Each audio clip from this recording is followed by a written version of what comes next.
ओम जयंती मंगला काली भद्रकाली कपालिनी दुर्गा क्षमा शिवा धात्री स्वाहा स्वधा राम मूर्ति। ओम दुर्गाय माँ जय माता रानी। दोस्तों, आपके अपने चैनल में आपका बहुत बहुत स्वागत है।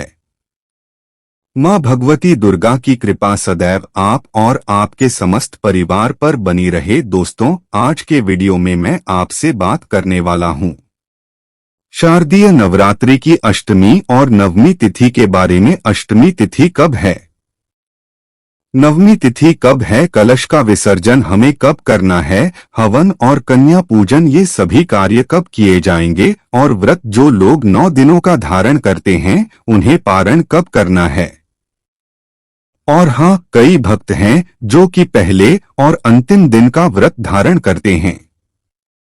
मतलब नवरात्रि में सिर्फ 2 दिनों का पहले दिन और अंतिम दिन का व्रत धारण करते हैं, तो उन्हें अंतिम व्रत कब धारण करना है। तो अष्टमी और नवमी तिथि से संबंधित संपूर्ण जानकारी आपको आज की वीडियो में मैं शेयर करने वाला हूं, इसलिए वीडियो बहुत महत्वपूर्ण है। पूरा जरूर देख लीजिए। अच्छी लगी वीडियो तो लाइक भी जरूर कीजिए, क्योंकि आपके लाइक, आपके के कमेंट्स मेरे लिए बहुत महत्वपूर्ण होते हैं। यही एकमात्र जरिया है जिनसे मुझे पता चलता है कि आपको यह वीडियो अच्छी लगती है और आपके लिए यह वीडियो उपयोगी है। तो अगर वीडियो अच्छी लगे लाइक तो जरूर ही किया कीजिए। बात करें अष्टमी और नवमी तिथि के बारे में, तो देखिए, देवी भागवत के अनुसार पूरी नवरात्रि का जो संपूर्ण फल होता है वो हमें अष्टमी और नवमी तिथि पर ही प्राप्त होता है। मतलब अगर हम व्रत करते हैं, पूजा करते हैं, हवन करते हैं, मंत्रों का जप करते हैं, सब कुछ कर रहे हैं, लेकिन अष्टमी और नवमी तिथि पर हमसे कोई गलतियां हो जाती है। मतलब अगर हम सही तरीके से नवरात्रि का समापन नहीं करते हैं तो हमें हमारे नवरात्रि का मतलब संपूर्ण पूजा पाठ का भी पूरा फल नहीं मिलता है। लेकिन अगर हम अष्टमी और नवमी तिथि पर माँ दुर्गा का समापन करते हैं तो व्रत में या पूजा पाठ में नवरात्रि के 9 दिनों में कोई भूल चूक हो जाती है तो उसके लिए माँ दुर्गा हमें क्षमा कर देती है। मतलब नवरात्रि का अंतिम दिन बहुत महत्वपूर्ण होता है। जिसे प्रकार से हम नवरात्रि के पहले दिन माँ की कलश की स्थापना करते हैं और विधि विधान से माँ का आह्वान करके पूजा प्रारंभ करते हैं, उसी प्रकार से नवरात्रि के अंतिम दिन विधि विधान से कलश का विसर्जन करते हैं और माँ की पूजा आराधना करके उनसे क्षमा प्रार्थना करके फिर हम नवरात्रि का समापन करते हैं। तब हमें हमारी की गई नवरात्रि का संपूर्ण फल मिलता है। इसलिए नवरात्रि की अष्टमी और नवमी तिथियां बहुत महत्वपूर्ण होती है, या जो कहे कि पूरी नवरात्रि में सबसे ज्यादा महत्वपूर्ण होती है। अष्टमी और नवमी तिथि अब जैसे कि शारदीय नवरात्रि 22 अक्टूबर 2023 को है। नवरात्रि के 8वें दिन मां महागौरी की पूजा होती है। अश्विन मास के शुक्ल पक्ष की अष्टमी तिथि प्रारंभ हो जाएगी 21 अक्टूबर 2023 को रात्रि में 9:53 पर और समाप्त हो रही है 22 अक्टूबर को रात में 7:58 पर। तो सूर्योदय कालीन तिथि के अनुसार अष्टमी तिथि का व्रत रखा जाएगा 22 अक्टूबर 2023 को। अब बात करें नौमी तिथि के बारे में, तो देखिए, नौमी तिथि 23 अक्टूबर 2023 को है और नौवीं तिथि के दिन मां सिद्धिदात्री की पूजा की जाती है, जो कि समस्त सिद्धियों को देने वाली है। मतलब पूरी नवरात्रि में हम जो भी पूजा पाठ करते हैं, मंत्र जप करते हैं, जिस भी मनोकामना से करते हैं, उन सब मनोकामनाओं की सिद्धि मिलती है। मां सिद्धिदात्री की पूजा से तो नौमी तिथि 23 अक्टूबर को मनाई जाएगी। अश्विन मास के शुक्ल पक्ष की नवमी तिथि प्रारंभ हो रही है 22 अक्टूबर 2023 को रात्रि में 7:58 पर और समाप्त होगी 23 अक्टूबर को शाम को 5:44 पर। जो अष्टमी तिथि 22 अक्टूबर को, नौमी तिथि 23 अक्टूबर को है और अष्टमी और नवमी तिथि के दिन कन्या का पूजन किया जाता है, हवन इत्यादि किया जाता है। अब जैसे कि आपके परिवार की जो परंपरा है, जैसे कि अगर आपके यहाँ अष्टमी तिथि के दिन कन्या पूजन होता है तो आप अष्टमी तिथि के दिन कन्या पूजन करेंगे, और अगर आपके यहाँ नौमी तिथि के दिन कन्या का पूजन होता है, हवन इत्यादि होता है, तो आप नौमी तिथि के दिन कन्या पूजन हवन इत्यादि कर सकते हैं। अच्छा, अब जैसे कई भक्तों के प्रश्न आए हैं कि हमें व्रत कब खोलना है। अगर हम पूरी नवरात्रि का व्रत धारण करते हैं, देखिए नवरात्रि व्रत के पारण का शुभ मुहूर्त है 24 अक्टूबर 2023 को सुबह 6:27 के बाद आप व्रत का पालन कर सकते हैं। मतलब अगर आपने पूरे 9 दिनों का व्रत किया है तो आप 24 अक्टूबर को व्रत खोल सकते हैं। अब जैसे कि बहुत से भक्तों के प्रश्न आते हैं कि हमारे यहाँ अष्टमी की पूजा होती है। अष्टमी के दिन हमारे यहाँ कन्या पूजन किया जाता है, या कई भक्त होते हैं जो कहते हैं नौमी तिथि के दिन कन्या पूजन किया जाता है। तो क्या हम कन्या पूजन करने के बाद व्रत खोल सकते हैं? व्रत का पारण कर सकते हैं। देखिए, वैसे अगर बात शास्त्रों की करें तो निर्णय सिंधु के अनुसार नवरात्रि का व्रत प्रतिपदा से प्रारंभ होकर नवमी तक किया जाता है। इसे ही पूरी नवरात्रि का श्रेष्ठ व्रत माना जाता है। मतलब जब आप संकल्प लेते हैं, याद कीजिए जब आपने पहले दिन संकल्प लिया था व्रत का तो किस प्रकार से संकल्प लिया था। संकल्प में हम बोलते हैं कि हे मां दुर्गा मुझ पर कृपा कीजिए। नवरात्रि के 9 दिनों का मैं व्रत करना चाहती हूँ या कर रही हूँ, आप मुझ पर कृपा करें, मेरा व्रत मेरी पूजा निर्विघ्न पूर्ण हो जाए और मेरा व्रत किसी भी प्रकार से खंडित ना हो। इस प्रकार का हम संकल्प लेते हैं मां के सामने। अब जब आप व्रत का संकल्प लेते हैं पूरे 9 दिनों के लिए, तो फिर अष्टमी तिथि के दिन अगर आप व्रत खोलते हैं तो देखिए क्या आप स्वयं ही अपना व्रत नहीं खंडित कर रहे हैं। जब आप पूरे 9 दिनों के लिए व्रत का संकल्प लेते हैं तो 9 दिनों तक व्रत करना भी चाहिए, नहीं तो आप अपना व्रत स्वयं ही खंडित कर लेंगे। इसमें किसी और की आवश्यकता नहीं है। तो जब आप संकल्प लेते हैं इस बात का ध्यान रखें। अगर आप अष्टमी के दिन ही पारण करते हैं तो संकल्प भी आपको उसी प्रकार से लेना चाहिए कि आप प्रतिपदा से लेकर अष्टमी तिथि तक व्रत धारण करना चाहते हैं।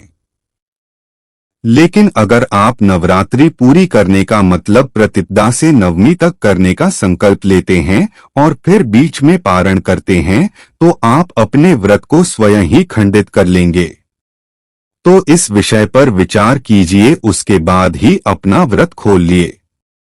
तो अगर आप अष्टमी के दिन कन्या पूजन करना भी चाहते हैं, मान लीजिए आपके परिवार की परंपरा है, तो आप कन्या पूजन कर लीजिए। हवन होता है तो हवन भी कर लीजिए, लेकिन अपने व्रत का पारण आपको या तो नवमी तिथि पर करना चाहिए या फिर दशमी तिथि के दिन 24 अक्टूबर को सुबह 6:27 के बाद आप कर सकते हैं। 10 बजे तक कभी भी कर सकते हैं।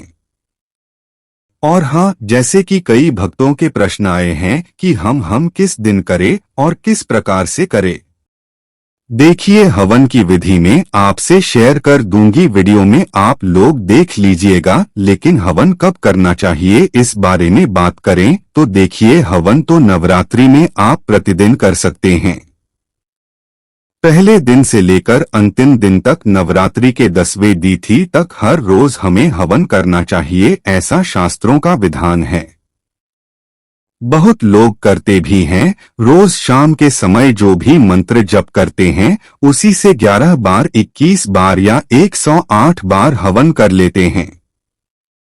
लेकिन नवरात्रि में जो पूर्ण आहुति का हवन होता है वो नौमी तिथि के दिन किया जाता है या कई स्थानों पर दशमी तिथि के दिन किया जाता है। क्योंकि देखिए, नवरात्रि में हम मंत्र जप करते हैं। नवरात्रि मंत्रों की सिद्धि के लिए श्रेष्ठ मानी जाती है। तो अगर आप कोई मंत्र जप नहीं कर रहे हैं, सिर्फ आप व्रत कर रहे हैं, पूजा कर रहे हैं, तब तो आप अष्टमी तिथि के दिन भी कन्या पूजन करने से पहले हवन कर सकते हैं, या फिर नवमी तिथि के दिन भी कर सकते हैं।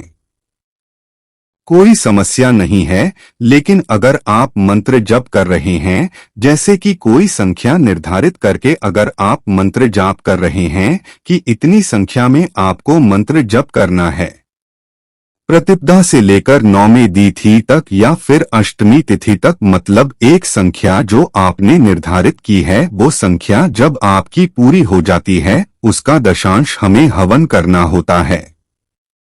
ठीक है, तो इस बात का ध्यान रखिए। जितनी संख्या में हम मंत्र जप करते हैं, वह संख्या इस प्रकार से हम निर्धारित करते हैं कि तक हम अपने मंत्र का जप पूरा कर लें। फिर जब नवमी तिथि पर हम मंत्रियों की जप संख्या पूरी कर लेते हैं, तब हम हवन करते हैं, क्योंकि उन मंत्रों के द्वारा ही किया जाता है। अब जैसे बहुत से भक्त हैं जो कि कहते हैं दशांश क्या होता है। देखिए, दशांश का मतलब होता है जितनी संख्या में अपने मंत्र जप किया है, उसके 10वें हिस्से का आप हवन करते हैं। जैसे कि अगर आपने 108 बार मंत्र जप किया है, तो 11 बार आहुति डाल देते हैं, तो आपकी दशांश की जो संख्या होती है पूरी हो जाती है। इसी प्रकार से अगर आप अधिक संख्या में मंत्र जप कर रहे हैं, तो उसका दशांश हवन करना चाहिए।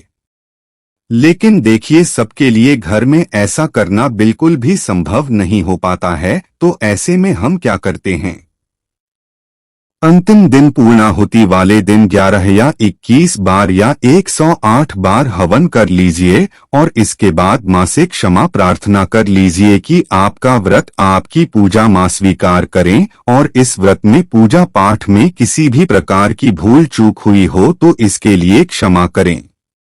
आपका व्रत, आपकी पूजा का संपूर्ण शुभ फल आपको प्राप्त हो, इस प्रकार से प्रार्थना कर लेते हैं।